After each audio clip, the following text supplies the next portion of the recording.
We are just outside the Fredericton Police Department this evening. This has become the scene of a growing memorial for the victims of Friday's deadly shooting, two of them sworn police officers.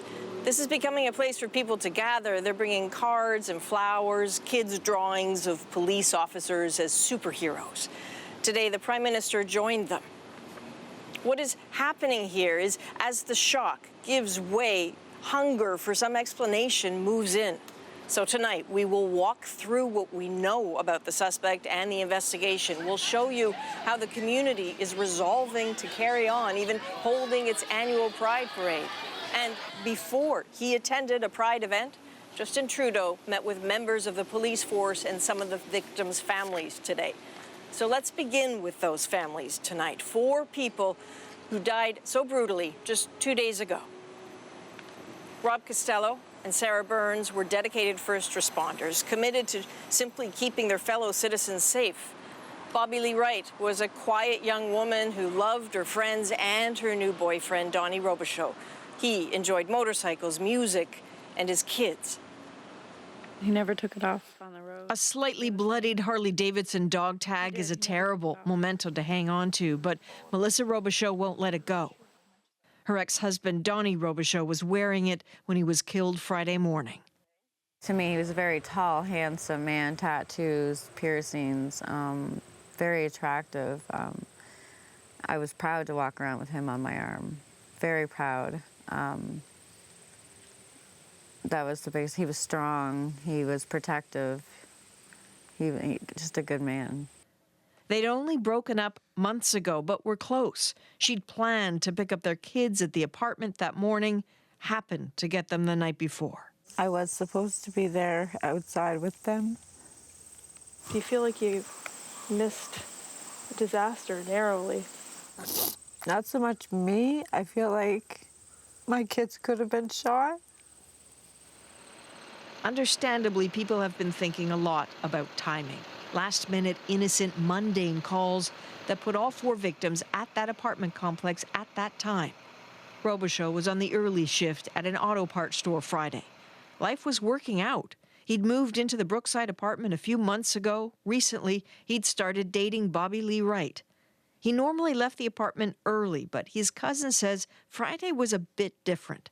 He was going on vacation. Him and Bobby were going away, just to get away and, have some fun.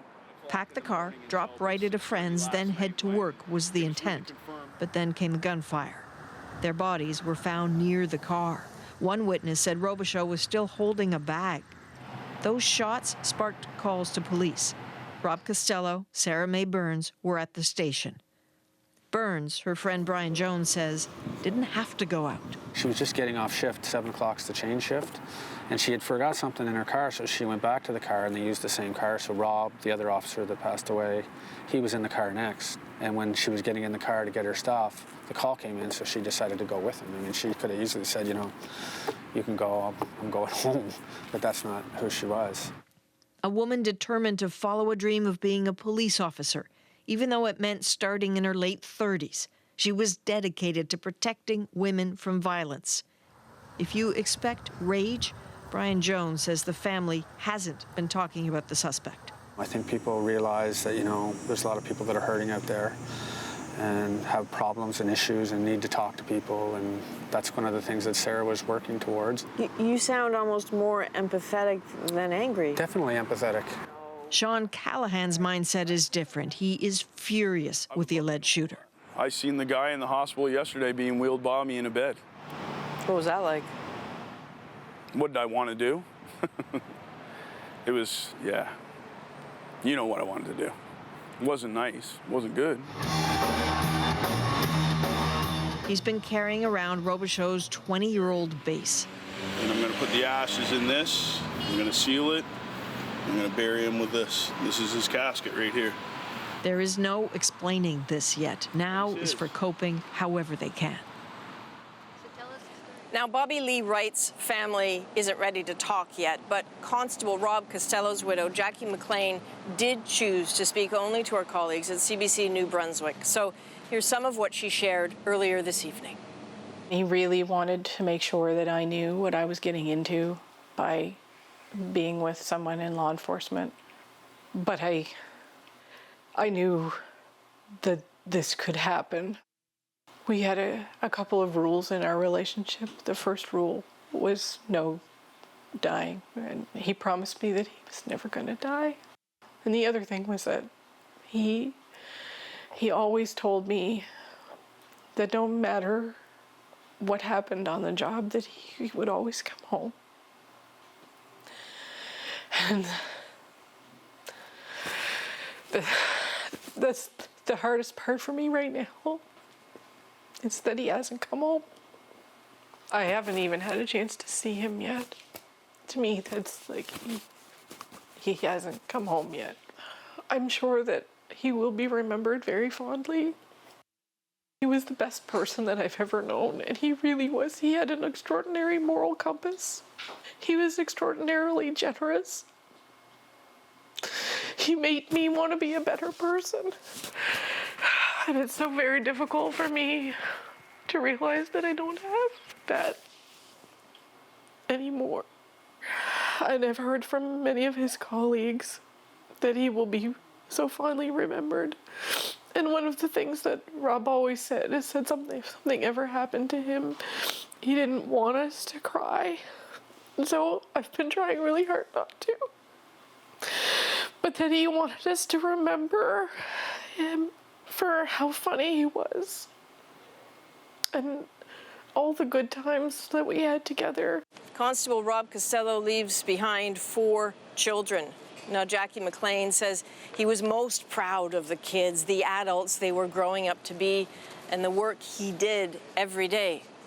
Constable Costello and Constable Sarah Mae Burns will be honored in a regimental funeral next Saturday here in Fredericton.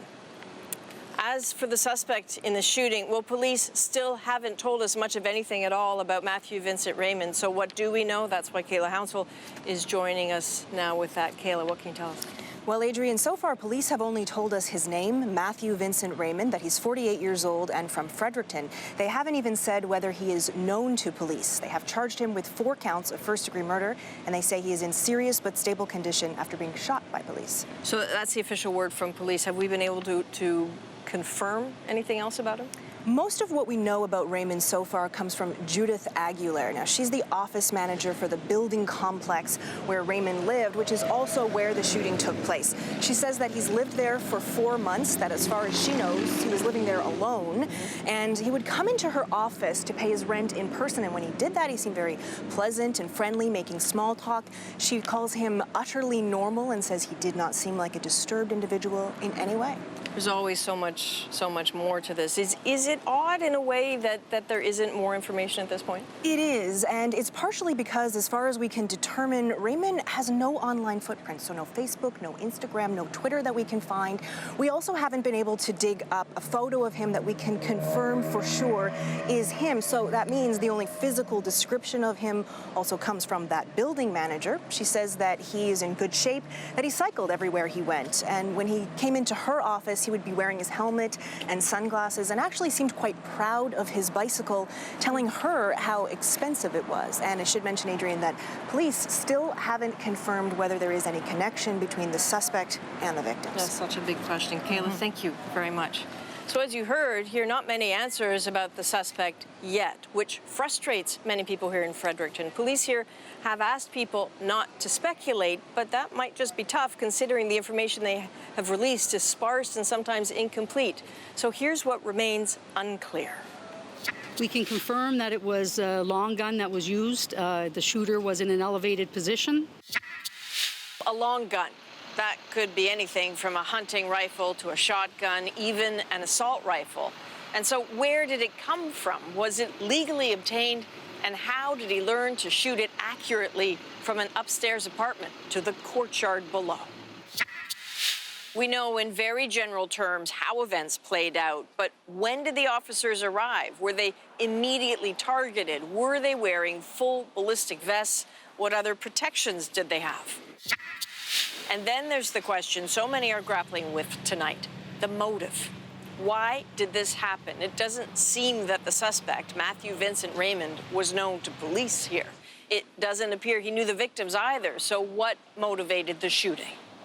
We don't have any further information at this time to share about the suspect, but as soon as we have information to share, we will. No clear answers. Not yet.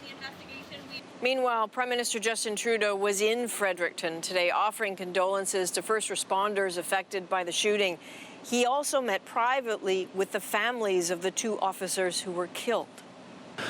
I talked to their kids and highlighted that something that I had experienced was that when you have a whole community and indeed a whole country supporting you through terrible grief, it actually does make it a little bit easier, not much easier, but a little bit easier, and to draw strength on this extraordinary community that has come out and supported through actions, through words, and will be there to support them through the coming weeks and months and years.